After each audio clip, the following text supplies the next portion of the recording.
mas o senhor está bebendo? Todo dia. Doutor Walker, o senhor pode começar a gravação, por gentileza? Está gravado? Já está gravando? Já. Então, retornando, faltou colher apenas o voto do doutor Jorge no item 282, doutor Jorge.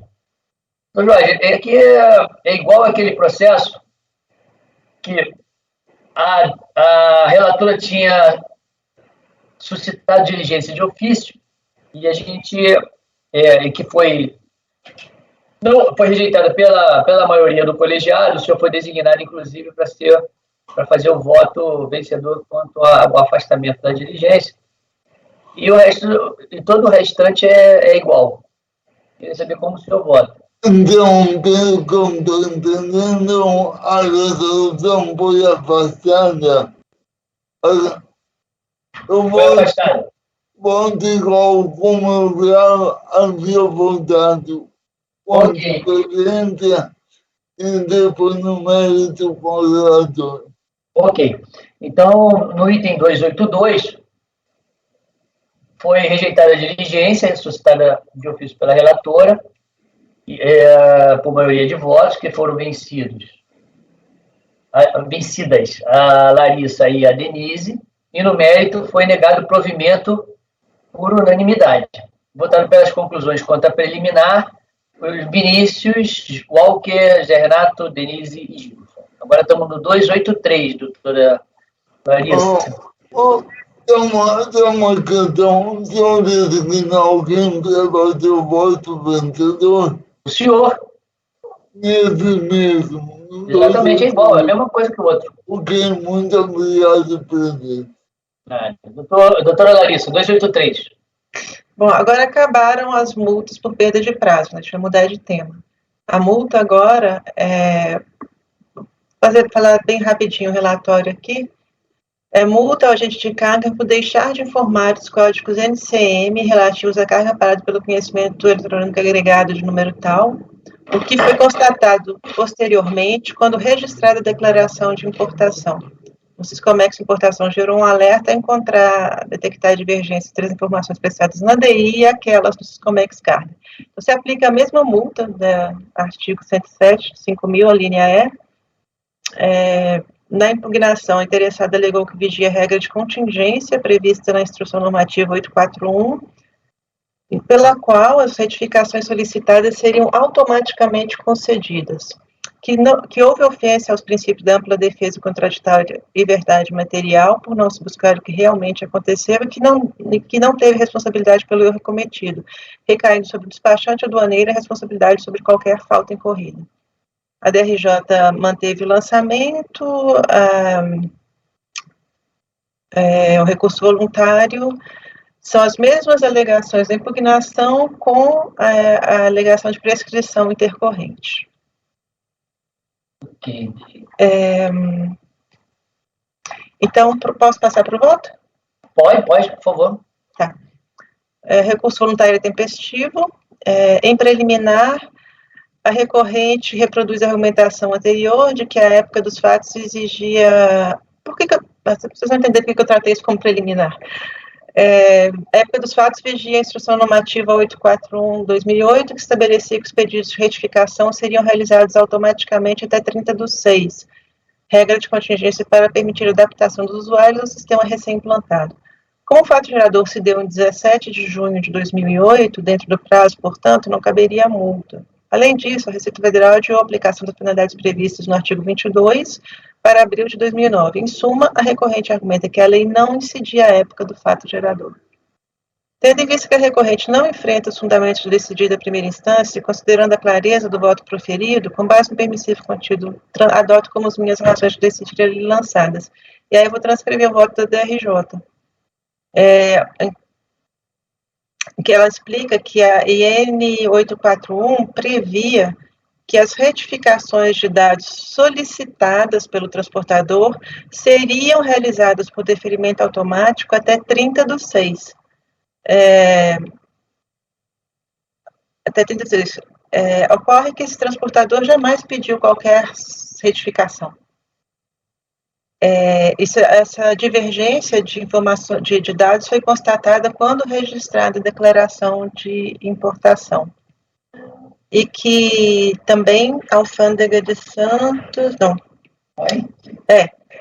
enfim, que nada do que ele alegou ali é que a explicação dele de que, deixa eu passar para o meu texto. Em suma, o que a DRJ explica é que a regra de contingência previa que todas as retificações solicitadas a 30 de junho seriam concedidas automaticamente. Mas como a recorrente jamais requereu qualquer retificação, essa regra não se aplica ao caso. Quanto ao adiamento do início da vigência dos prazos para abril de 2009, consta do artigo 50 que o interveniente não precisava cumprir os prazos, mas precisava prestar as informações antes da tracação, que também não ocorreu. E quanto à prescrição, e aí eu já passo para a prescrição intercorrente, aplicando a súmula CARF número 11, é que eu estava verificando se a lei vigia a época dos fatos ou não, era isso. Eu não sei nem se eu fiz da forma correta. Se tiver incorreto, vocês me expliquem. Enfim. Porque eu diria que seria uma nulidade do auto. Aí, indo para o mérito. Continuo? Posso continuar? Tá. Em relação ao mérito, defende o recorrente que a culpa seria do despachante aduaneiro, que não informou adequadamente sobre a carga e, portanto, ela estaria isenta de responsabilidade. Aí eu transcrevi aqui porque, em verdade, assim, é praticamente impossível entender o que está escrito no recurso voluntário.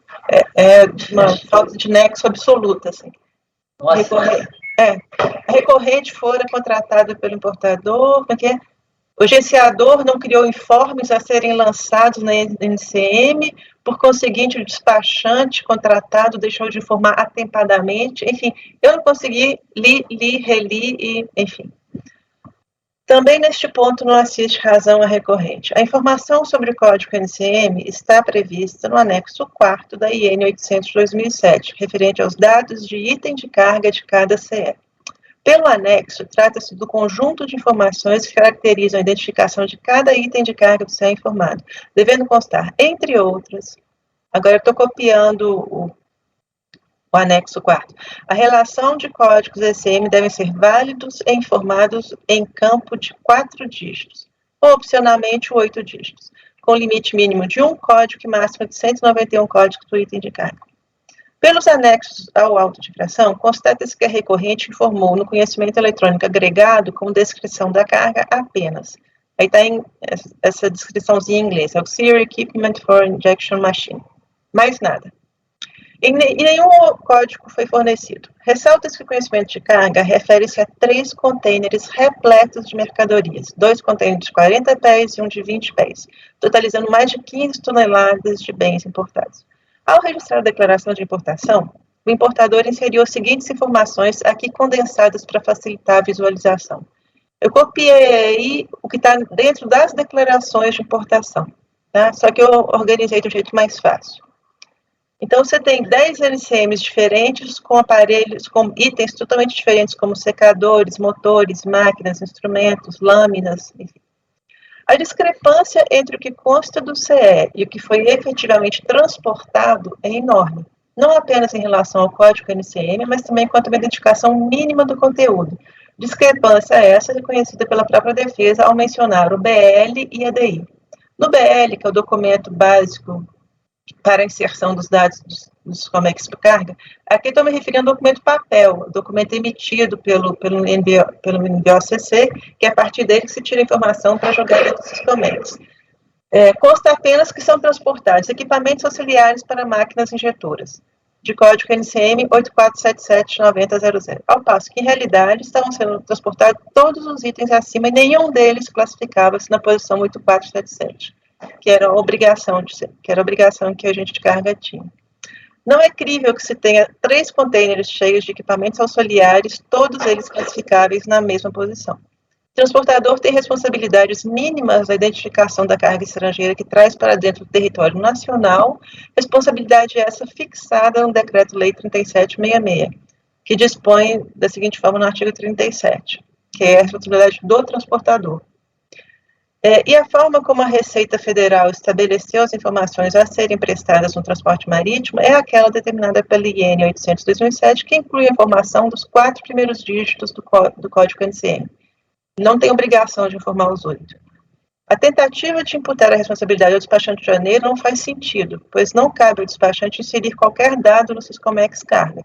Ele atua normalmente nos interesses do importador relacionados com a declaração de importação, que foi registrada com os dados corretos. Se, por mera conjectura, foram passados dados equivocados ao transportador, cabe a ele tomar as medidas ao seu alcance para esclarecer quaisquer dúvidas quanto à carga transportada sob sua responsabilidade. Dessa forma, sendo incontroverso que o agente de carga deixou de prestar informações relativas aos códigos NCM dos produtos importados, obrigação que lhe cabia por definição legal, deve ser mantida a multa. Pelo exposto, afasto os preliminares e no mérito nego provimento ao recurso voluntário. Ok. Passo a palavra ao doutor Vinícius. A relatora, presidente. Doutor Walker Araújo. Relatora. Doutor Jorge. Antônia. Doutor José Renato. Acompanhe a relatora, presidente. Doutor Rafael. Relatora, presidente. Doutora Denise. Com a relatora, presidente. Também voto com a relatora. Então, aqui, preliminar.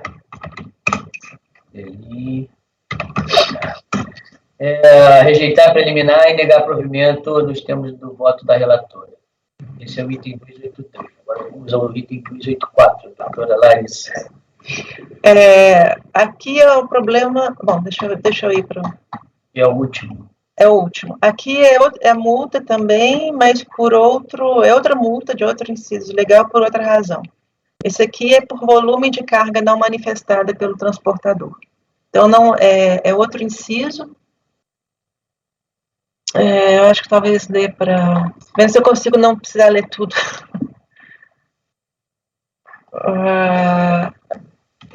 Chegou a carga, e aí, ao fazer descarregamento, se constataram a divergência entre os volumes que constavam dos documentos que amparavam o conhecimento de transporte, né, e os volumes encontrados na conferência aduaneira. Ela foi direcionada para o canal vermelho e, de fato, ao invés das 289 caixas de papelão, que era o que constava no conhecimento de carga, foi um documento papel, foram encontradas 578 caixas. E aí foi aplicada a multa, que é também do Decreto-Lei 3766, mas é outro inciso, que são R$100 por volume, por volume de carga não manifestada. Tá?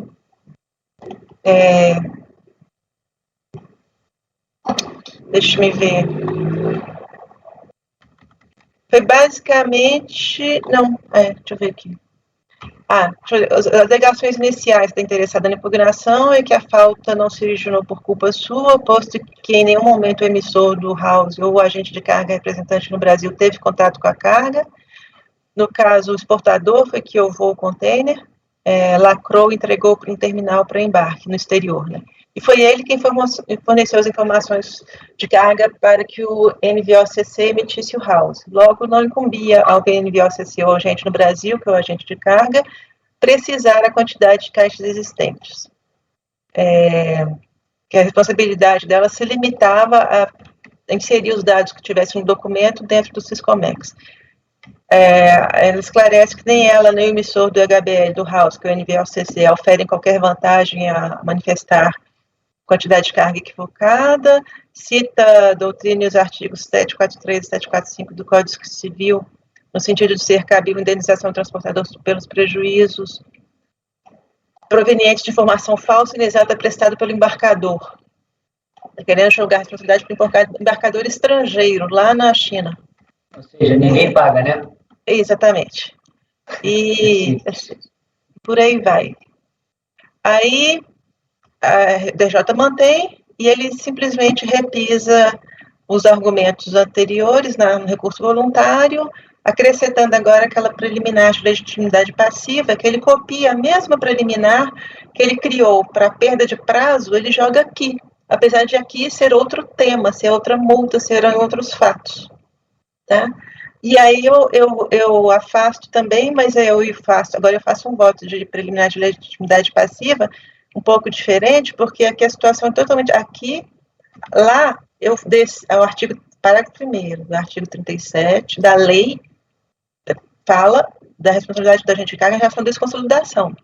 Aqui é outra situação, é volume não manifestado. Então, eu também afasto, mas eu vou ler porque é diferente, tá? Ok, por favor.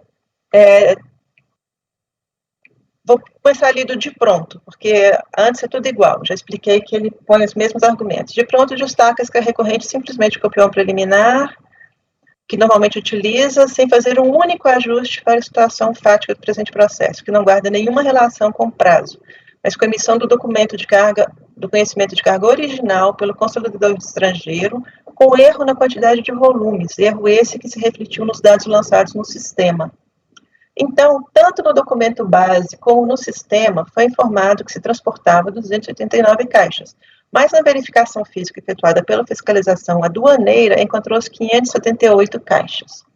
Pela cópia do conhecimento juntada aos autos, vê-se que a empresa Hanur Logistics, Hanur da Coreia, foi a responsável pelo HBL, pelo House, que ampara o transporte da carga do porto de Ningbo, na China, até o porto de Vitória, no Espírito Santo, bem como se vê que essa Hanur Coreia, que é o NVLCC, o consolidador estrangeiro, ele tem como representante no Brasil a Hanur, Agenciamento de Cargas e Transportes Limitada. Isso está aí no canto direito dessa imagem. É o emissor, e lá em cima também, Hanur Logistics Services, é o emissor do House, que tem como representante, a Hanur tem como representante a Hanur, é isso. Temos como premissa básica da defesa que a responsabilidade pela prestação de informações é do transportador, a quem deve ser imputada a penalidade. A obrigação expressa em lei para que o representante do transportador preste informações, esse aqui eu já falei, eu vou na mesma linha do 32, aqui, solidariedade, até aqui está tudo igual. Eu vou passar para a parte que difere. Portanto, por interpretação conjunta dos artigos 32 e 37 do Decreto-Lei 3766, aqui eu uso os dois em conjunto, 32 e 37, por causa da matéria. O transportador e o agente de carga estão obrigados a prestar informações requeridas pela Receita Federal sobre a carga. Em determinadas situações, o erro pode ter sido cometido pelo transportador estrangeiro, como na emissão de documento original com erro, mas, em outras, pode ter origem exclusivamente em ato do agente de carga, quando este perde um prazo ou insere informação no sistema em desacordo com a documentação original. De toda sorte, qualquer que seja a situação, é o representante que vai responder perante a administração aduaneira, o que não poderia ser diferente, eu vou falar de jurisdição, logo em controvérsia com a recorrente a recorrente é representante no país do emissor do conhecimento de transporte, eventual penalidade decorrente de infração à legislação aduaneira será ela imputada. Então, rejeita preliminar de ilegitimidade passiva pela absoluta improcedência. Ok, senhores, doutor Vinícius, Correto. doutor Walker, Relator. doutor Jorge, O relator. Renato, Acompanha a relatora. Rafael, Acompanha a relatora. Denise, Com a relatora. eu também acompanho a relatora. Pode continuar, doutora. Quanto ao mérito, a recorrente continua na linha de tentar imputar a outros a responsabilidade pela infração. Alega que a culpa é do exportador, que entregou os contêineres lacrados e informou erroneamente a quantidade de volumes, descabendo responsabilizar o VNC. Está com cercos. Descabendo responsabilizar o NVLCC Hanur Korea ou a recorrente. Que nem o emissor do HBL nem a recorrente oferiram qualquer vantagem, Código Civil. Bom, eu vou tratar cada um ao longo do mérito. A razão de decidir a se aplicar neste tópico é exatamente a mesma do tópico precedente. É obrigação do transportador e do agente de carga prestar informações sobre as operações que executem suas respectivas cargas na forma definida pela Receita Federal por determinação expressa do artigo 37, do Decreto-Lei 3766. Por evidente, nenhum conhecimento de carga deve ser informado que está sendo realmente transportado, tendo em vista as inúmeras funções que desempenha. Apenas para citar algumas, o conhecimento é prova do recebimento das mercadorias nele relacionadas, assim como da obrigação de entregá-las em determinado destino. É título de crédito, negociável por endosso e é prova de propriedade dos bens, necessário e suficiente para que, por exemplo, mediante a sua apresentação, o recinto alfandegado tenha de entregar as mercadorias desembaraçadas. Tendo em vista a importância das informações contidas no conhecimento para fins de controle aduaneiro e as obrigações definidas em lei para o transportador, não fazem efeito alegações de conhecimento do conteúdo transportado. Se o emissor da HBL resolveu aceitar a carga lacrada, apesar de saber de seus deveres perante a aduana, o fez por sua conta e risco. Lembremos que o CTN dispõe em seu artigo 123 que as convenções particulares não podem ser opostas à fazenda pública para modificar a definição legal de sujeito passivo das obrigações tributárias. Quanto à tentativa de imputação da responsabilidade ao transportador de fato, que emitiu a MBL, aí aqui a gente está falando do armador do navio, e está falando do NVOCC não. E que foi representado pela MSC, Mediterrânea Shipping do Brasil Limitada, não foi ele quem emitiu o HBL com erro, mas apenas reproduziu a informação ali constante. Pelo mesmo motivo, não pode ser responsabilizado o importador, pois não foi ele que emitiu o documento. Se a recorrente entende que o importador o induziu a erro e que o Código Civil lhe dá o direito de ser ressarcido, que busque o seu direito em uma ação de regresso. Contudo, do ponto de vista tributário, é a recorrente quem responde perante a Receita Federal. Também não socorre a recorrente a alegação de que não oferiu a vantagem, tendo em vista a responsabilidade objetiva, que está no artigo 94 do Decreto-Lei 3766. Por todo exposto, entendo por correta a conclusão alcançada pela fiscalização de imputar ao agente de carga a responsabilidade pela infração decorrente da existência de volumes de carga não manifestados no conhecimento. Infração essa punível com essa multa, a multa de R$100 por volume prevista no 107, inciso 11. Destaco que, se foi possível desembaraço da mercadoria, provavelmente se deve ao fato de que estava cobertado pela fatura. Pois, se não houvesse nenhum documento para justificar a presença desta carga extra não manifestada, o procedimento teria sido o perdimento da mercadoria.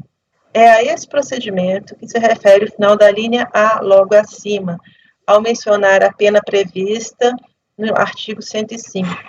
Porque a multa de R$100 fala por volume de carga sem prejuízo de aplicação da pena de perdimento, prevista no inciso 4º do artigo 5, quando for o caso, é claro, não é obrigatório. Aplica-se a pena da mercadoria existente a bordo, sem registro em manifesto ou em documento de efeito equivalente. Dessa forma, rejeito a preliminar de legitimidade passiva e, no mérito, nego o provimento ao recurso voluntário como voto, presidente. Muito obrigado. Eu passo a palavra ao doutor Vinícius. Com a relatora. Doutor Walker. Relatora. Doutor Jorge. Uma relatora, parabéns pelo último parágrafo, mas grande ressalva. Com a relatora. Ok, doutor Jorge. Doutor José Renato. Com a relatora, presidente. Doutor Rafael. Rafael, relatora, presidente. E doutora Denise. Com a relatora, presidente. Eu também voto com a relatora. Então, aqui teve a preliminar.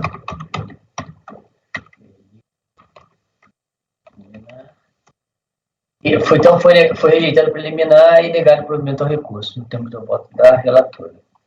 Com isso, terminamos todos os processos dessa empresa. E a doutora vai poder descansar. Doutor Rafael, é com o senhor agora que o senhor determina o fim da sessão hoje, a hora que vai acabar. Ué. Na parte da manhã. Qual é os processos da exportadora líder? A exportadora Marinha Líder 285, final de 2012, 78. Perfeito, presidente. Vamos lá. Antes eu gostaria, os processos estão eu coloquei depois da pauta, eu coloquei depois, eles não, enfim. A parte, sim, o que acontece? É uma operação só. É uma operação onde há uma acusação de interposição fraudulenta. Essa empresa, ela é acusada de ser utilizada como uma interposta pessoa para importação de feijão por nove empresas. 1, 2, 3, 4, 5, 6, 7, 8, 9, 10 empresas. Então, o que acontece? Todo um processo, a operação é a mesma. Eu vou abrir a planilha aqui, que tem um Excel também. Hoje, esse mês foi o mês do Excel. Tem um Excel também, onde eu fiz um cotejo entre os processos de forma didática. Ou seja, só para esclarecer aqui, 1, 2, 3, 4, 5, 6, é isso. Só para esclarecer aqui, eles têm, nos processos final 7, 8, 90, 34, 8, 9, 12, a empresa é essa mesma, portadora de armarinhos líder, mas a empresa solidária não recorreu. Só quem recorreu foi a exportadora de armarinhos líder. E nos processos final 81, 91, 67 e 25, houve recurso tanto da exportadora de armarinhos líder, como por parte da empresa solidária, que são Areia Branca, Kitsul, Zanão e Cooperáguas, também chamado de Águas Frias. Nos processos da empresa exportadora de armarinhos líder, ela faz um recurso padronizado, com as mesmas matérias de mérito. Nos recursos das solidárias, existe uma diferença. Algumas, como são patronos diversos, eu coloquei o nome dos patronos para poder facilitar o entendimento. Como são patronos diversos, existem argumentos distintos. Todavia, o processo final 81, que é da Areia Branca, que é a Solidária Branca, ele tem todos os elementos. Então, eu quero usar isso como paradigma, que é o processo que tem todos os qual elementos. É o número dele? Qual é o número final? O final 81. Final 81? Exato. Final 81 é o 291. Isso, agora eu vou... 291 da pauta. Então, vamos por 291 da pauta, final 81, da mesma empresa, da exportadora Maria Líder. Está com a palavra, doutor. Ok. Vamos lá. Gente, o processo é longo. Aí, na leitura do recurso do acordo, presidente e caros colegas, qual foi a estratégia que eu utilizei para tornar tudo, além de... A palavra é eficiente, para tornar tudo mais eficiente.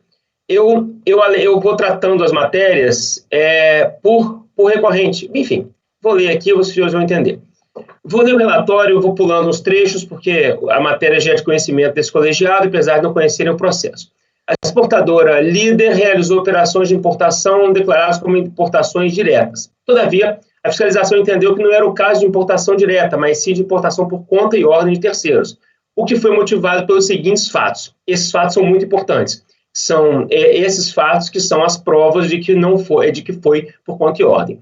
Primeiro fato, a habilitação da recorrente foi na modalidade ordinária, com limites semestrais de transações inferiores ao que foi transacionado, o que, em outras palavras, significa dizer que a líder extrapolou o limite de importações que estava autorizada a realizar. Esse fato é objetivo. É só fazer um cotejo matemático. O aumento do limite ela requereu um aumento de limite, mas foi indeferido por constatação de falta de capacidade financeira, que nada mais é que a quantidade de recursos financeiros que uma pessoa possui, pois a inteligência artificial da Receita Federal do Brasil, o aplicativo Auditoria, apontou para o fato de que as informações contábeis da exportadora líder eram incompatíveis com a pretensão do aumento de capital. Ela não tinha patrimônio para justificar o aumento do limite de importação.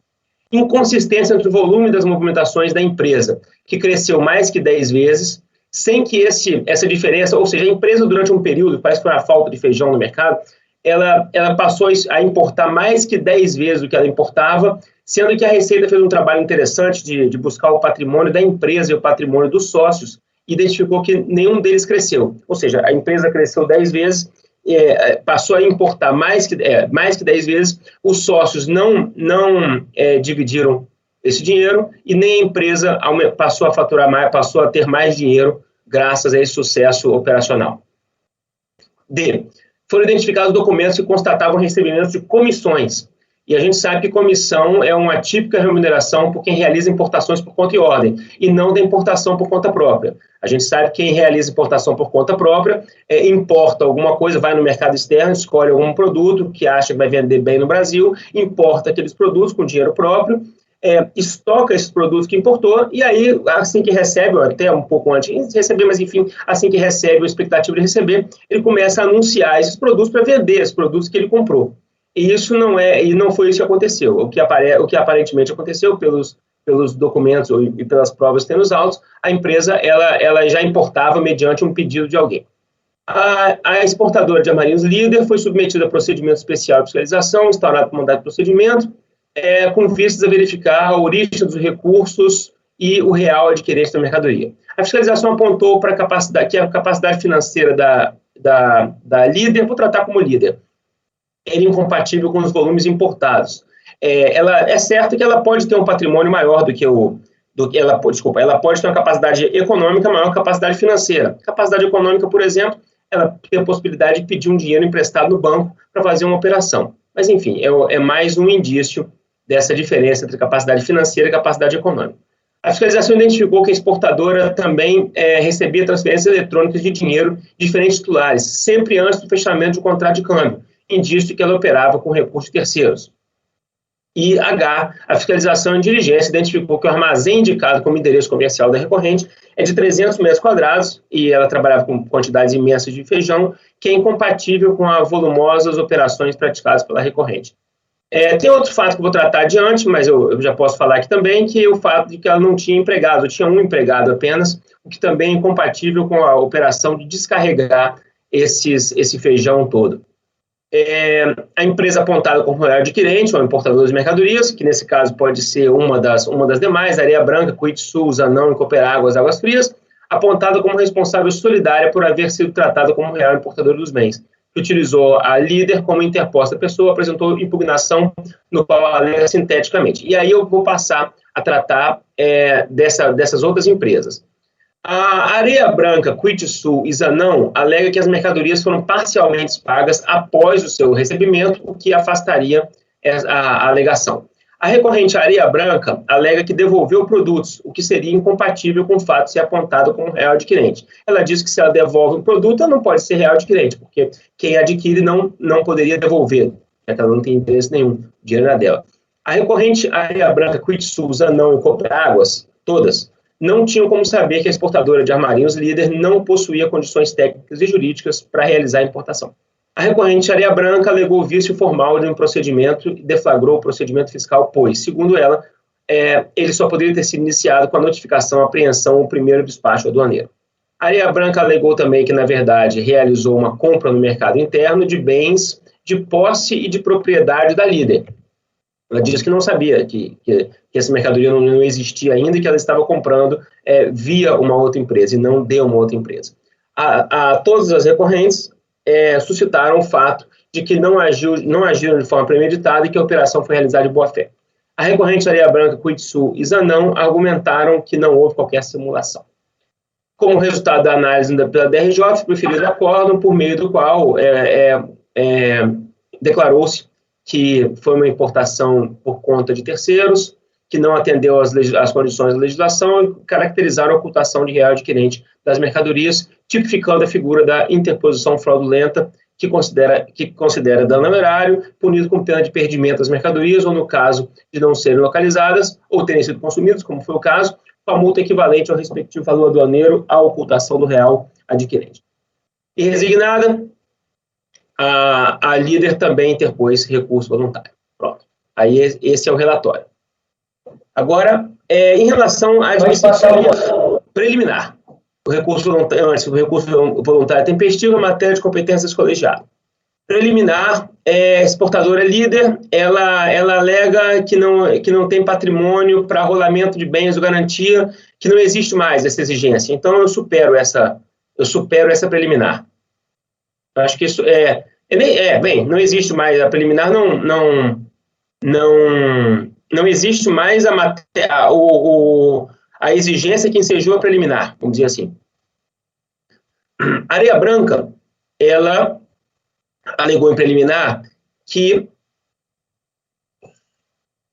que o procedimento fiscal foi maculado pelo fato de que a fiscalização apenas poderia ter iniciado o procedimento por notificação, apreensão ou primeiro despacho aduaneiro. No acordo objeto presente recurso voluntário, a DRJ evidenciou que, em razão da dinâmica dos fatos, importação por conta e ordem de terceiros, interposição fraudulenta, somente foi possível identificar a ilicitude do procedimento em momento posterior à sua ocorrência, razão pela qual a fiscalização lançou mão do instrumento da revisão aduaneira, mecanismo tradicional e inconteste disciplina normativa, tendo sido realizado no quinquênio legal.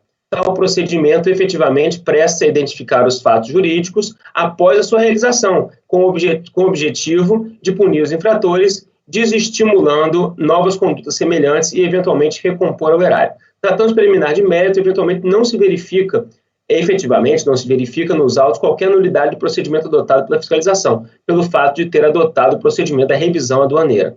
Ainda em sede preliminar, ela alega que não poderia ser penalizada pelos vícios procedimentais apontados no auto de infração, todavia essa matéria, responsabilidade da recorrente, confunde-se com mérito e será apreciada em momento oportuno, razão pela qual deve ser afastada, o que eu pontuo também que foi o procedimento, já pontuei aqui em cima, que foi realizado no período, então não houve também nenhum tipo de prescrição na realização da operação.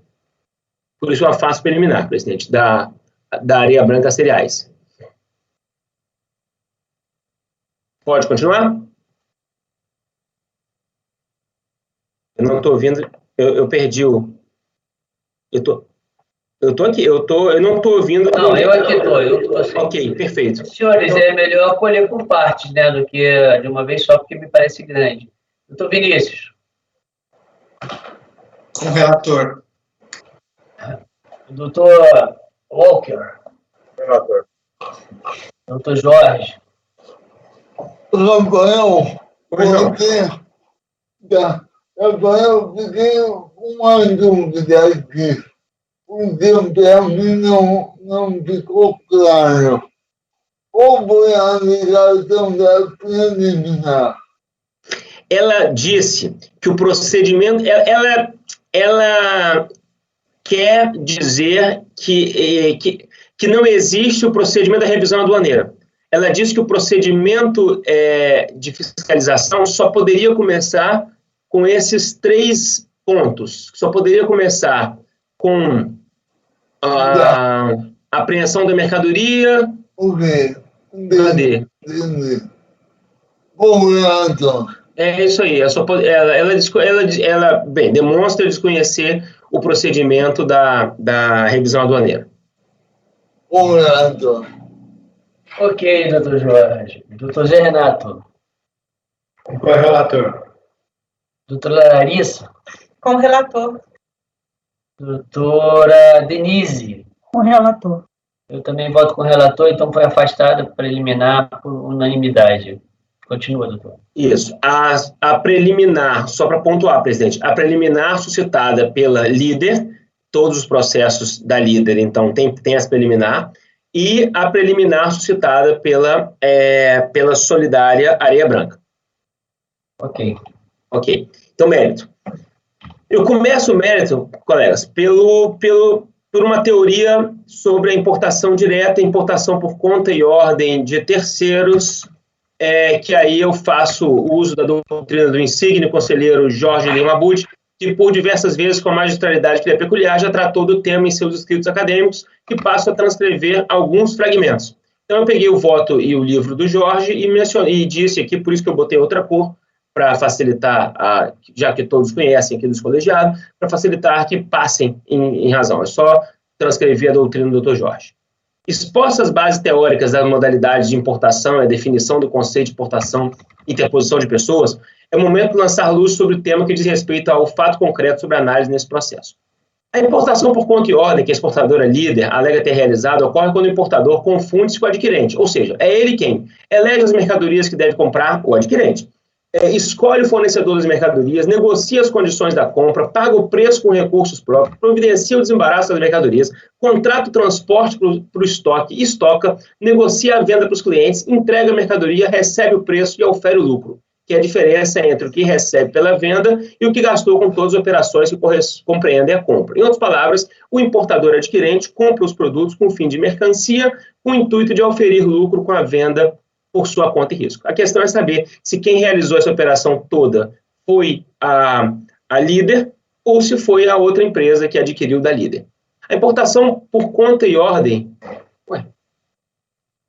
E eu acho que enfim, vou marcar aqui. Eu acho que eu botei eu copiei o parágrafo duplicado aqui. Eu dupliquei um parágrafo aqui. Nesse caso, o adquirente é responsável solidário na forma do Decreto-Lei 3766, artigo 31, com redação dada pelo 3766-31, com redação... Gente, desculpa. Esse processo. Bem, responsabilidade pelas infrações na importação é por conta e ordem, é conjunto ou isoladamente. O adquirente de mercadoria de procedência estrangeira, no caso da importação realizada por conta e ordem, por intermédio de pessoa jurídica importadora, em conformidade do Decreto 3766, artigo 95, redação pela, agora sim, MP 2158-35/2001. Já a importação para revenda a encomendante predeterminado é quando o adquirente, tratado como encomendante, encomenda produtos ao importador que realiza a operação internacional. Nessa hipótese, disciplinada pela Lei 11.281/2006 e regulamentada pela IN 634, a necessidade expressa de que sejam explicitados os encomendantes e os importadores, que são os responsáveis tributários pela operação, bem como a operação é submetida à sistemática especial de fiscalização. Nesse caso, o encomendante é responsável solidário, conforme a legislação. Finalmente, lançados os fundamentos legais doutrinários do Instituto sobre análise, quais sejam a importação direta, a importação por conta e ordem de terceiros e a importação para encomendante pré-determinado, é necessário analisar os argumentos e os fatos apresentados nesse processo. Aqui, o item 3.2, eu falo sobre a dialética processual. Como tem muita questão de prova nesse processo, eu fiz um capítulo de 4 parágrafos, ou 5 parágrafos, sobre a dialética processual, e que, nesse caso, eu menciono, o que é importante salientar disso é o seguinte: tratando-se de auto de infração, realmente o ônus da prova dos fatos imputados como ilícitos, ele é de quem alega. Ele é de quem alega e é da fiscalização nesse caso. Mas uma vez que a fiscalização, isso acontece no processo penal também, uma vez que a fiscalização, ela alega e faz uma prova dos fatos, aí atribui-se ao réu, no caso ao acusado, no caso aos acusados aqui, o ônus probatório de fazer um novo argumento e uma nova prova, ou melhor, um argumento e uma prova, para se contrapor aos argumentos e às provas que foram lançados pela fiscalização. Então, nesse caso, não cabe, nesse caso de auto de infração, não cabe ao acusado, no caso sujeito passivo aqui, dizer que não sabia e sem apresentar documentos, por exemplo, dizer que não sabe, que não tem, e que não tem que ter, não sabe que não tem. É com isso que eu busco esse item 3.2. E agora eu passo a analisar as provas. Eu repito isso várias vezes, isso aqui é proposital, esse item esse ponto dos itens. Agora vamos lá, forma de negociação, recebimento de valores de diferentes titularidades antes do fechamento dos contratos de câmbio. A fiscalização identificou que a exportadora de armarinhos líder recebia transferência eletrônica de dinheiro de diferentes titulares sempre antes do fechamento de um contrato de câmbio, indício de que ela operava com recursos de terceiros, ressaltando que o pagamento é realizado pelos compradores, geralmente de forma atrelada à entrega de um bem, e não a sua compra por quem importa, o que caracteriza a operação por conta e ordem. A recorrente aponta que o fechamento de câmbio não foi realizado exclusivamente com os valores daquela que foi considerada como verdadeira importadora, mas também com recursos de terceiros, argumento que não serve para erudir a tese da fiscalização, pois o mero fato de haver recursos de terceiros é suficiente para caracterizar a encomenda. A líder justifica os depósitos em sua conta no capítulo denominado da forma de negociação, com o argumento de que amargou prejuízo pelo fato de que alguns clientes não pagavam pelos produtos e passou a cobrar pagamentos antecipados dos seus clientes. Então, ela disse que recebia antecipado, que o pagamento, o que o comprador dela pagava não era para custear a compra, mas era para receber adiantado para não ter prejuízo, caso houvesse inadimplência. Assim, a líder afirma que os depósitos realizados quando a proximidade do fechamento dos contratos de câmbio decorre do fato de que, como o impugnante nem sempre tinha a totalidade dos produtos em estoque, realizava uma complementação. Ou seja, quando se realizava uma venda, era solicitado ao cliente, isso ela diz, que efetuasse o depósito de forma antecipada dos produtos, sendo que somente após a confirmação do depósito, o produto era encaminhado para o cliente. Porém, em várias oportunidades, como o impugnante não atuava no varejo, e sim somente no atacado, se tratava de cargas fechadas dos produtos comercializados, eram descarregados no depósito da impugnante, no recurso voluntário, eu falo isso, botei o SIC, e logo em seguida já seguiam para o cliente, o qual, muitas oportunidades, já haviam pagado o valor do produto. Contudo, os depósitos eram efetuados quando os produtos estavam próximos a serem enviados para os clientes, pois, em muitos casos, devido ao volume negociado, a impugnante não tinha a totalidade dos produtos em estoque, sendo necessária uma complementação com futuras importações. Motivo esse que, em alguns casos, os depósitos foram realizados quando a proximidade do fechamento do contrato de câmbio. O acordo atacado aponta para o fato de que os argumentos da líder constituem uma confissão de que ela somente adquiria as mercadorias após a negociação com seus clientes. E agora não precisa transcrever a DRJ nisso aqui, não. A DRJ pontua que que ela entendeu, a DRJ, de que essa afirmativa, ela praticamente é uma confissão de que ela realizava por conta e ordem, porque ela esperava pagava para depois importar a mercadoria. A respeito desses fatos, trazidos no acordo, o recurso voluntário seria o momento ideal para que a recorrente trouxesse argumentos e provas que pudessem desconstituir os fatos guerreados. Em relação a esse capítulo, do acordo, a recorrente líder limitou-se a repetir os mesmos argumentos da impugnação, deixando de lançar argumentos e provas suficientes a contrapor os fatos trazidos no acordo guerreado. Por isso que eu botei um SIC ali, quando ela fala da impugnante. No recurso voluntário, ela usa os mesmos textos da impugnação. Analisando os argumentos e as provas constantes dos autos, inclusive de admitidos pela própria recorrente, é possível aferir que a líder efetivamente recebia valores em momentos imediatamente anteriores ao fechamento de câmbios, ainda que parcialmente suficientes para tanto, o que demonstra que havia uma sincronia entre os pedidos de mercadorias, pagamentos e compra, que caracteriza o fato que se amolda à hipótese do artigo 27 da 10.637/02. A operação de comércio exterior realizada mediante utilização de recurso terceiro presume-se por conta e ordem deste, para fins de aplicação do disposto nos artigos 77 e 81 da MP 2158/35, de 24 de agosto de 2001. Ela alega que o dinheiro nem sempre era para... o dinheiro que ela recebia antes do fechamento do câmbio A, às vezes era o dinheiro de uma empresa B, por uma questão logística dela, mas isso, na minha opinião, não descaracteriza os fatos. Capacidade financeira. A fiscalização apontou que a capacidade financeira da líder, abstraindo-se econômica, era incompatível com os volumes por ela importados. É certo que ela pode, eventualmente, ter capacidade econômica superior à sua capacidade financeira, como, por exemplo, uma linha de crédito. O auto de infração explica que não se busca evidenciar a capacidade financeira da líder, mas somente calculando-a no contexto das normas que disciplinam o comércio exterior.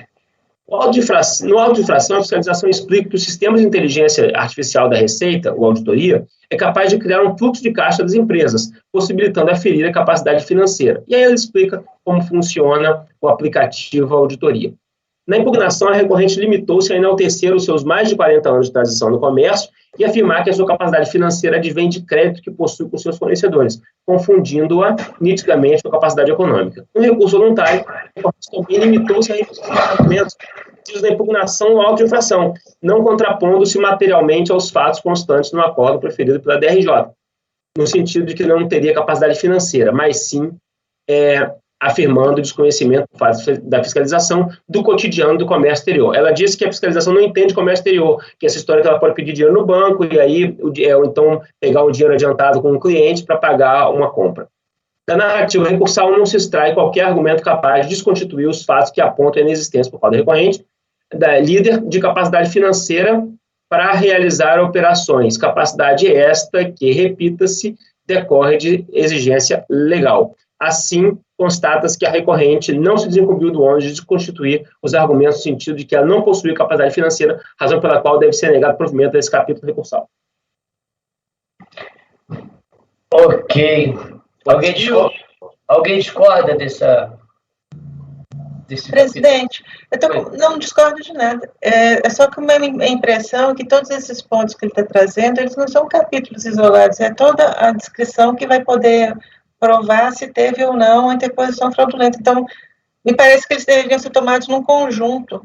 Vamos seguir, então? Não, só impressão, tá? Tá, mas me parece que é isso mesmo. Vamos lá, segue aí, então. Quando mudar, eu aviso. Outro argumento era a inconsistência das movimentações bancárias e o seu patrimônio. Aí o outro ponto é que, em síntese, esse aqui é curto. O volume de operações aumentou mais de 10 vezes sem que isso tivesse mudado, refletido no patrimônio da empresa ou dos sócios. Isso acontece quando a empresa é utilizada para importação por conta e ordem, porque ela passa a não ter mais lucro com a compra e venda, com a mercancia. Ela passa a receber uma comissão por ser utilizada como interposta pessoa. Então, acerca desse indício, a recorrente limita-se a afirmar que o valor da comissão da empresa se mostra em percentual baixo.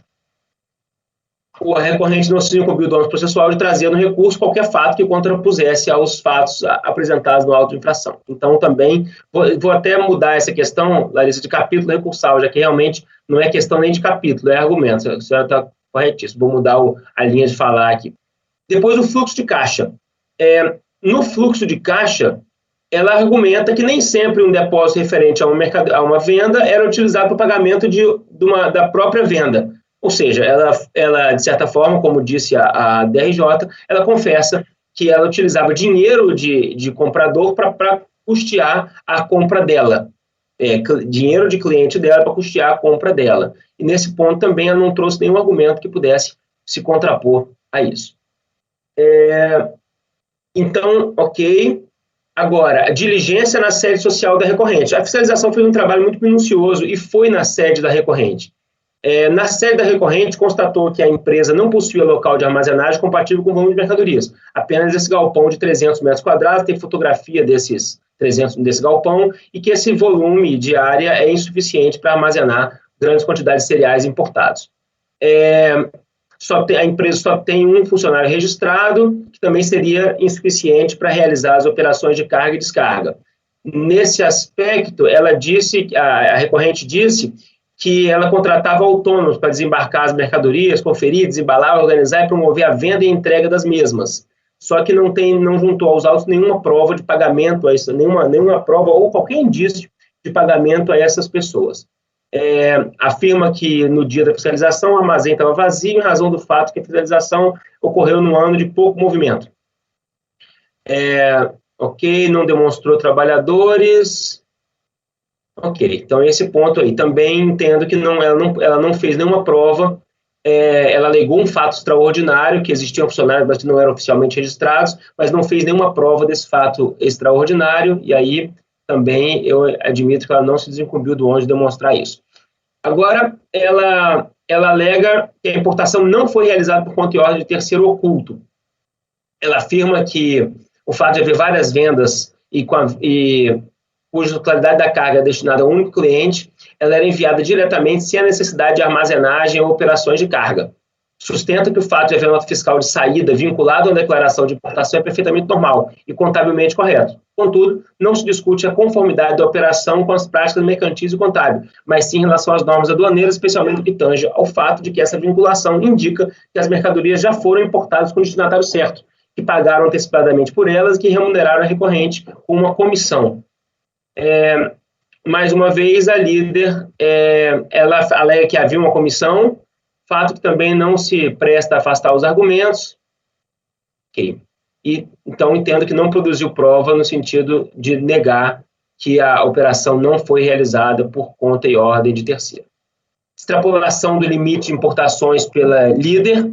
Esse fato é objetivo, foi tratado como indício de que a empresa ela realizou a aquisição, a importação de bens em valor superior ao limite de importação que ela tinha direito. Isso aí também não tem nem prova, não tem prova ao contrário, porque a prova seria objetiva.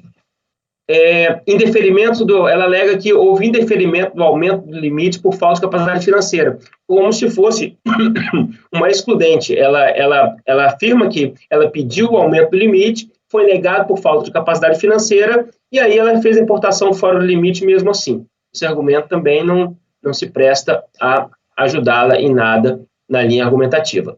Em relação específico ao recebimento de comissões, ela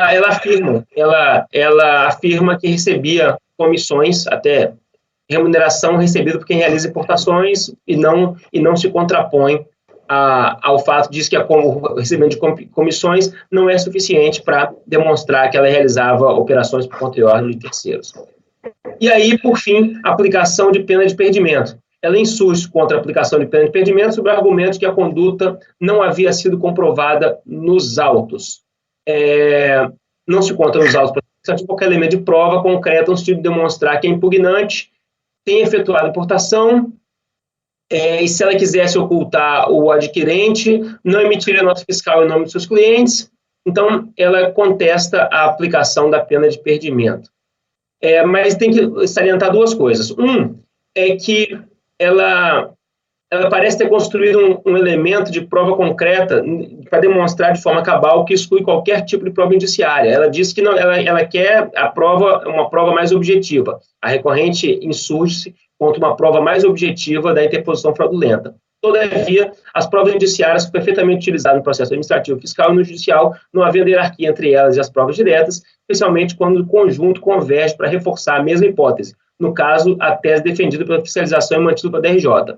Sabe-se também que alguns fatos somente podem ser provados por indício, pois é impossível ao intérprete adentrar na mente da parte e dizer o que ela teria pensado naquele momento específico, ou da sua vontade, sendo necessário analisar o conjunto de indícios que, no caso concreto, aponta para a ocorrência da interposição fraudulenta. Então, de fato, o dolo não tem como se provar por prova direta. O dolo, que é nesse caso aqui a importação por conta e ordem de terceiro, a vontade de importar como interposta e não como e não como importadora, isso aí é provado por esse tipo de prova mesmo.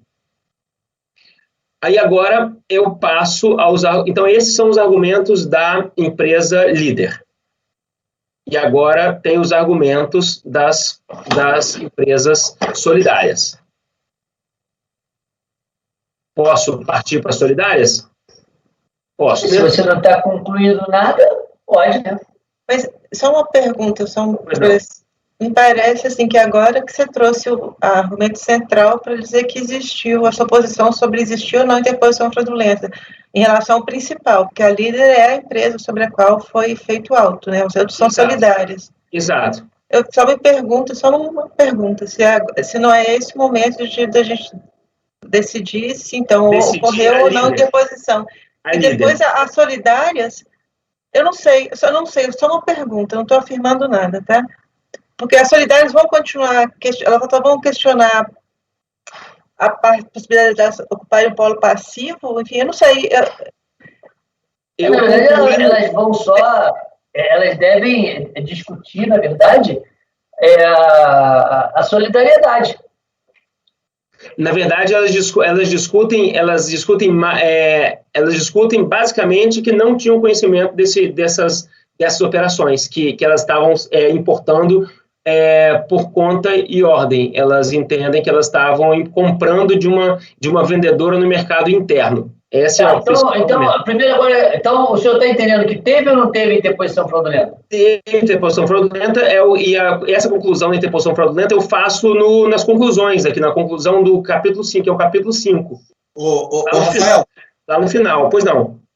Porque você cita na tua planilha vários argumentos aqui em cinza que são de mérito que as solidárias levantaram, é isso?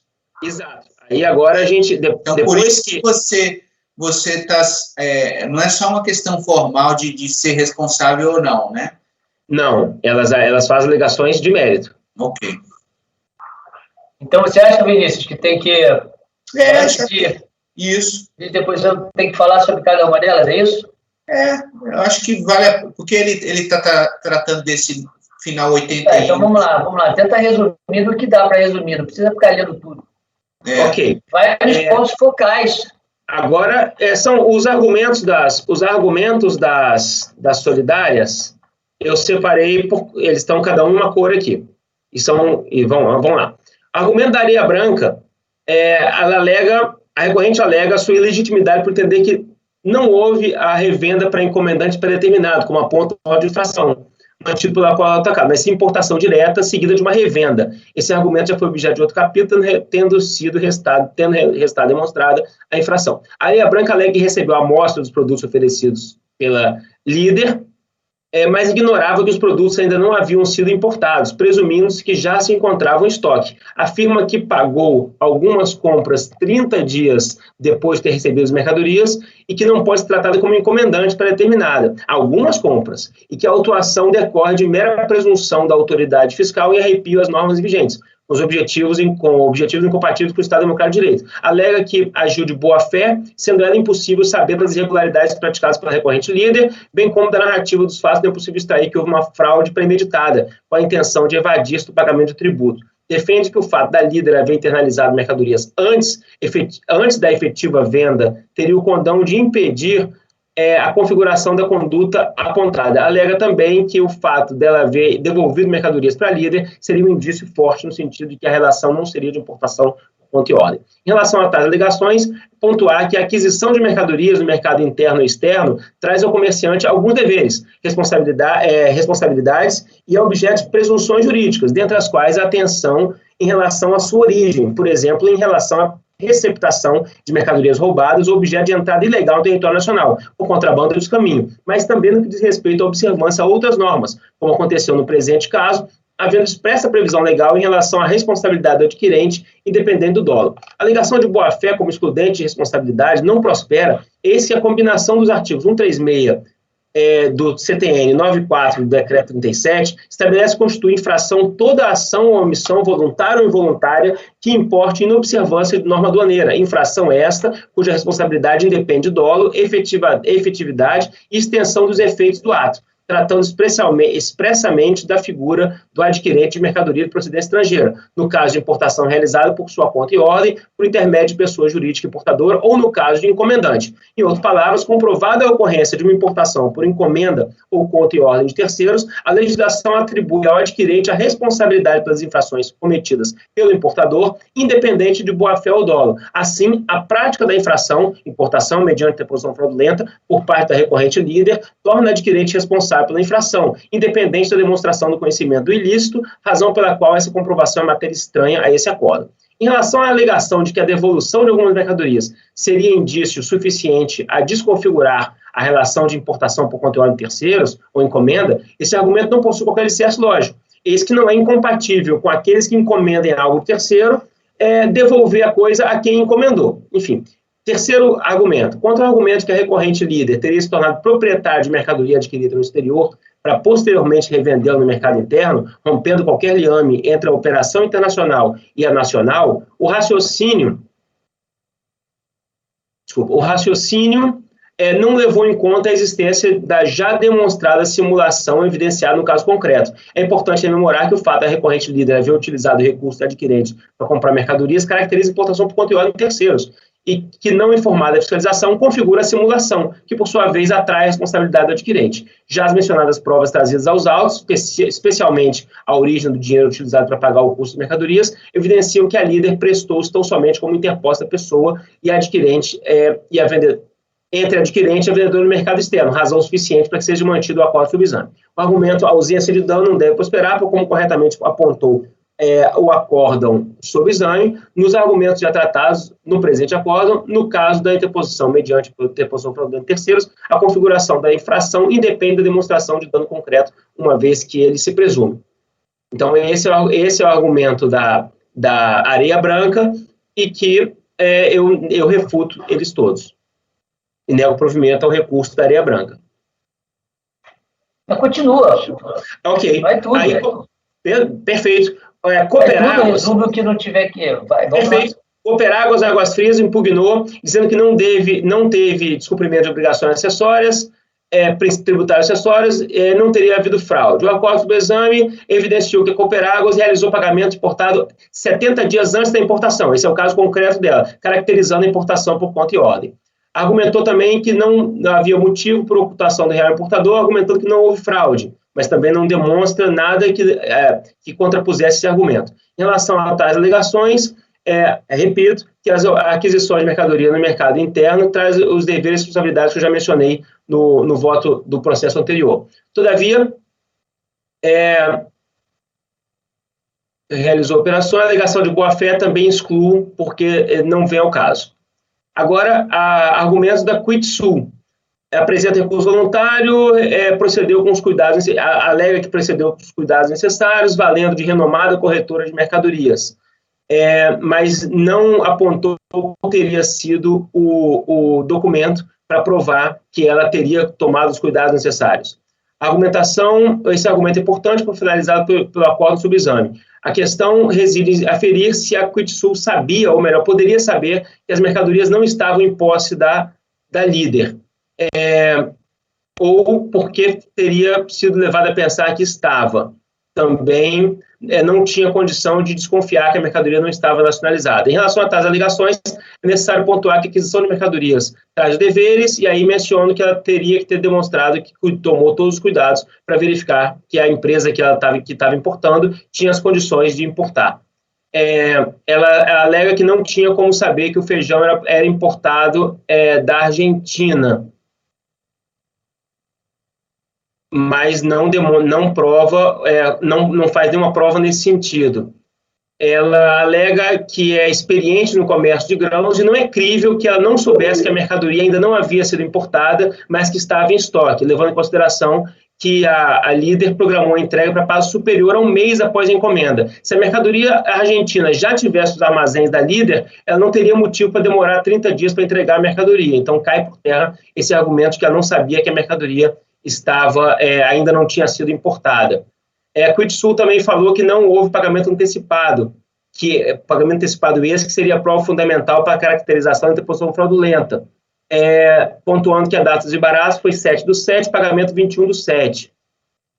Sustenta que ok e tal. Todavia, para a configuração da importação por conta e ordem de terceiros, ao contrário do que afirma a recorrente, não é necessário que o pagamento seja realizado antes do recebimento da mercadoria, necessariamente, mas sim que a mercadoria tenha sido paga pelo adquirente, ainda que em momento posterior ao recebimento da mesma. No caso concreto, é inconteste que o pagamento se deu após o recebimento, mas também não há dúvidas que o depósito por ela realizado na conta da exportadora líder foi o valor utilizado para o pagamento das mercadorias.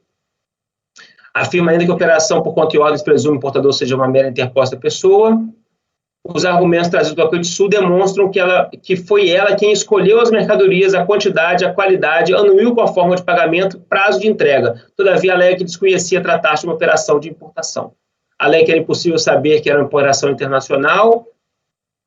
Limitou-se a apresentar um pedido de compra e aceitar as condições impostas pela líder. Esse argumento não possui o condão de afastar não apenas a recorrente Quitsul, mas qualquer adquirente da responsabilidade em relação à origem dos produtos, especialmente importados, são de irrelevante pontuar se ela sabia ou não, se ela deveria saber que as mercadorias eram importadas. Alega que não houve infração tributária, mas ela demonstra desconhecer que a infração tributária, nesse caso, ela é objetiva e decorre da legislação. A Quitsul ainda aponta que a sanção seria inadequada, ilegal e que macularia a proporcionalidade da razoabilidade, e aí, nesse sentido, nega-se provimento a esse capítulo recursal da ilegalidade e inconstitucionalidade. Sustenta que não houve dano ao erário, todavia o dano ao erário é irrelevante. Ela tece um argumento muito longo sobre o motivo que haveria por trás dessa legislação, mas não é competência nossa definir ou decidir o motivo das normas.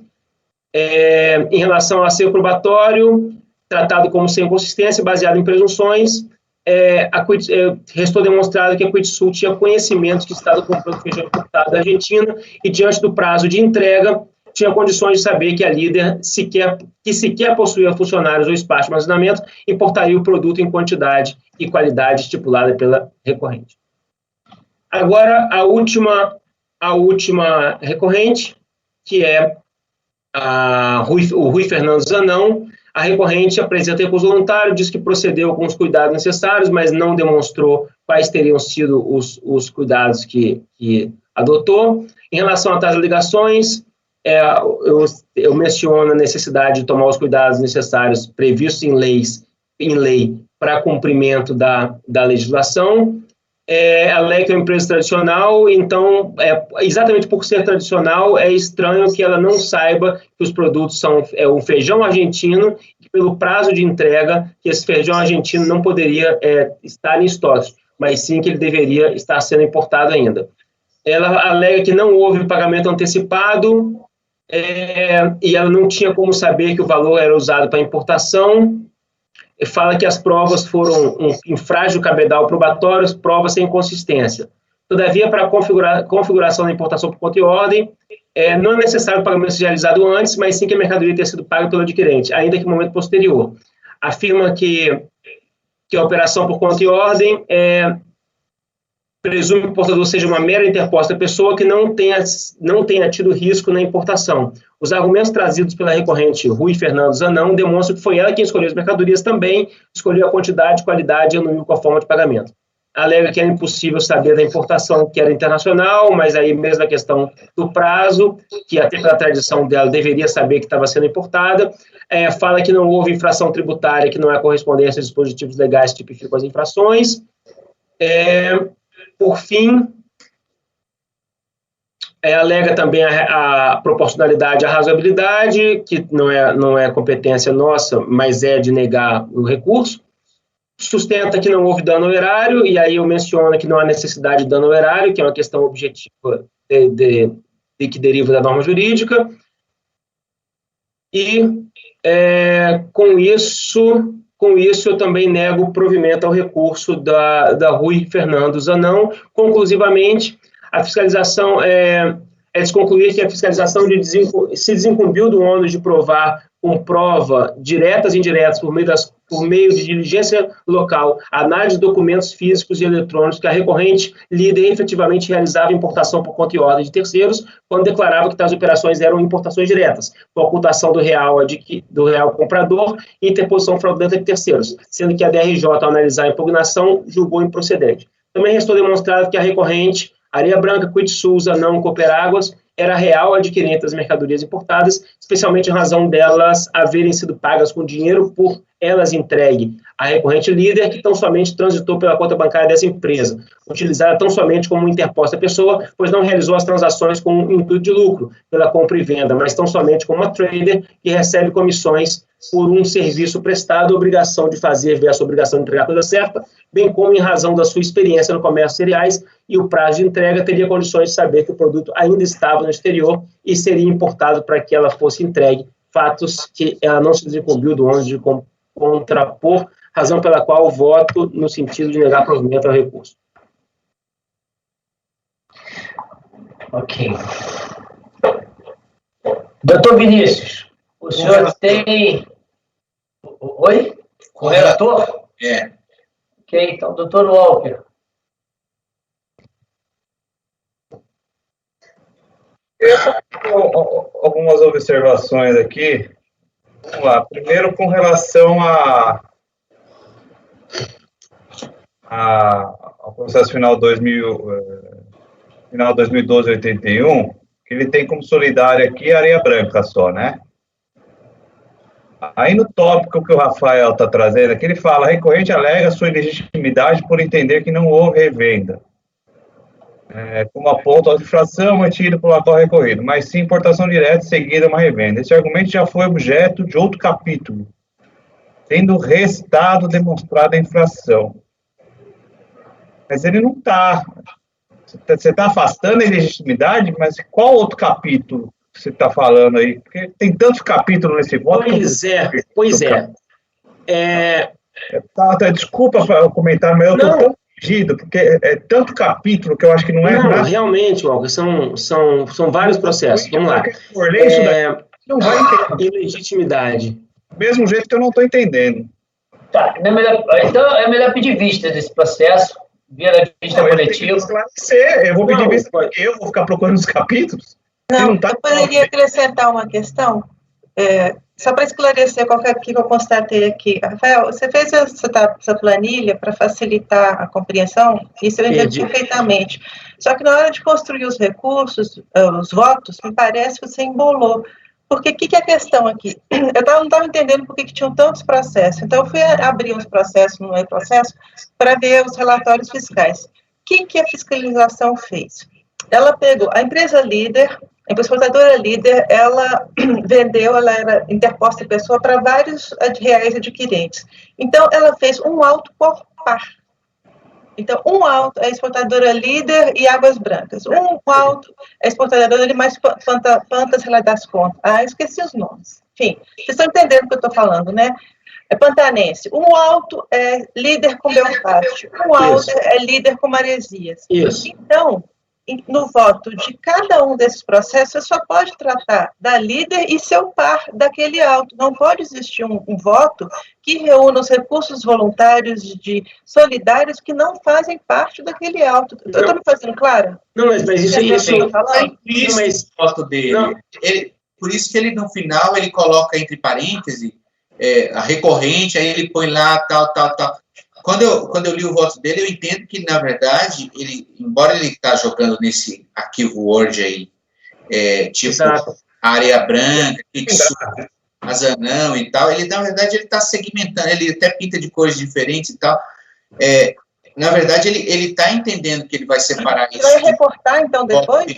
Isso. Vou ter que fazer, senão eu ia ter que julgar um por um. Você não explicou isso, eu não estava entendendo, eu achei que todos estavam relacionados, todos esses solidários... Não, ele pegou esse como paradigma para a gente poder votar e depois ele vai aplicar em cada um deles. Exato. Então você vai recortar 50% desse voto. Depois ele vai votar. Eu vou usar um padrão para líder, ou da líder, e depois nos 4 que houve recurso das empresas das solidárias, aí eu vou usar o argumento de cada solidária. Só que ele na verdade, está lendo todos os processos. Mas ele não pode abordar dentro, por exemplo, desse 81, ele não pode falar nada sobre Maresias, Topaz, Belfast, porque não são solidários deste processo. Exatamente. Não pode citar sequer. Não vou citar. Não vai ter. Estão entendendo? Não vai ter essa explicação. Está claro, Gilson, o que eu estou falando? Não, está claro, mas não tem nesse. Esses não tem. Não, mas o voto dele tem todos aqui. Não, mas Tá, bem, já entendi. Tudo bem. Eu fiz para decompor. Tá. A palavra certa é essa, decompor. Eu já fiz isso também em votos, assim, de vários, né, recursos, assim, não, e tal. Eu tinha até entendido isso, depois até porque ele separou por cores, eu até entendi que ele ia desmembrar, né? Qual solidário. Isso. A pergunta do Walker... Então, a minha pergunta é a seguinte, na Areia Branca, ela apresenta aqui uma tese de legitimidade. Primeiro, se essa tese de legitimidade não tinha que estar lá em cima. Segundo, você fala outro capítulo, cara, eu não estou achando outro capítulo que você está mencionando, que você está tratando disso. Porque eu acabei tratando os assuntos como capítulos, mas ela disse que... Para mim também tem esses capítulos que você fala aqui que, para mim, estão inconclusivos. Quando ela trata com... Extrapolação do limite das exportações. Você fala, a fiscalização no que foi acompanhada, na modalidade ordinária, transações, em outras palavras, significa que a líder extrapolou os limites. Esse fato foi tratado como no início, havia descumprido normas, não tendo sido produzidos argumentos ou provas capazes de constituir argumentos a recorrente no sentido de que ela tivesse extrapolado. Aliás, ela admitiu que extrapolou, alegando que, de fato... havia solicitado a ampliação do limite sem resposta, fez presumir que havia indeferido. Ponto. 3.8, indeferimento, ou seja, entre outros. Sim, vamos lá. Eu acho que essa questão da ilegitimidade tem que ser tratada lá, você tem que apontar direitinho onde está esse outro capítulo, porque eu não sei se você está tratando da legitimidade da recorrente, ela tinha que estar lá em cima. Walker, onde que está isso aí que você falou? Na ilegitimidade, Walker, na hora que ele for tratar o processo na folha 22 dela, vai estar lá em cima. Walker, olha só, deixa eu explicar isso aqui. Pelo que eu entendi, o que ele fez? Ele pegou um processo e tratou, primeiro, a líder, que é vamos dizer, a mor, a total, e pegou todos os, vamos dizer, arrolados, e tratou também, mas não necessariamente esse arquivo que ele está botando ali, o voto, vai ser o voto final. Então, o que ele vai fazer? Ele vai depois pegar o voto que tem a tal da Areia Branca. Aí ela vai botar só a parte da Areia Branca. O voto que tem fulano. E aí, quando ele for tratar isso, aí ele vai ter que moldar da maneira que você está falando. A legitimidade vem na frente, depois ele vai tratar talvez o mérito. Mas é porque não tem essa ilegitimidade aqui. Essa ilegitimidade... na verdade, não é, apesar de ter tratado como ilegitimidade, não é ilegitimidade. Isso que eu ia falar, isso, exatamente. Não é ilegitimidade. Quando você lê Lá no recurso dela, ela alega ilegitimidade, gente. Então, mas quando você lê aqui, Walker, fala assim, ó, alega sua ilegitimidade por entender que não houve a revenda e tal. Então, quer dizer, é uma coisa meio de mérito. Ela fala assim, legitimidade, mas ela está tratando de um tema aqui de mérito, porque é revenda, que não houve a revenda para encomendante determinado. Por isso que eu entendo que o Rafa tratou aqui. Tá bom, então. Na verdade, foi uma sistemática que ele utilizou para tentar dar uma dinâmica no julgamento. Eu entendi isso. Tá bom, correlator. Eu entendi isso. Sim, presidente, e mais do que, e não foi, até porque eu achei que... Sem muito discurso, Rafael, porque a gente já está... Sim, foi isso, é isso, ou não é isso. A questão não era só essa, a questão é se a gente fosse tratar um em cada caso, eu não ia fechar raciocínio nenhum. Porque os argumentos são intercambiáveis. Entendi. Perfeito. Bom, então, Walker, entendeu, Walker, na boa? Sim, já votei. Eu sei que você já votou, mas... Tá bom. Doutor Jorge. O Vinícius votou? Claro. Você votou você porque o Vinícius e o Walker já votaram, né?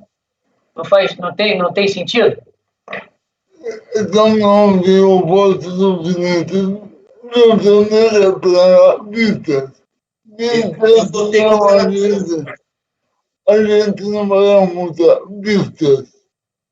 Ok, beleza. Ô, Jorge, eu votei com o relator, tá? Então aí vai ter que ficar com vistas com todos eles, né? Tá. Tá bom. O relator. Porque eu vi uma coisa bastante complicada aqui que olhar para a porta por cima não é culpa dele. Mas se eu levantar a ver que a gente não almoça. Levou o provimento. Vinícius Walker acompanharam e Jorge pediu vistas. Tá, então, saiu com vistas para Walker, relator levou o provimento, Vinícius e Walker acompanharam e o Jorge pediu vistas. Walker não, o Jorge. Oi? O Jorge pediu vista. Então, Vinícius e Walker acompanharam o relator? Não, você falou vista para o Walker. Falou vistas mesmo. para o Vinícius. Não, para o Jorge. Isso. Então tá. Então isso aqui eu vou botar desde o item 285, 286, 287, 288, 289, 290, 291, né, que foi o 292 e 293, ok? 285 a 293, correto? Isso. Correto. Isaías, pode interromper a gravação, por favor?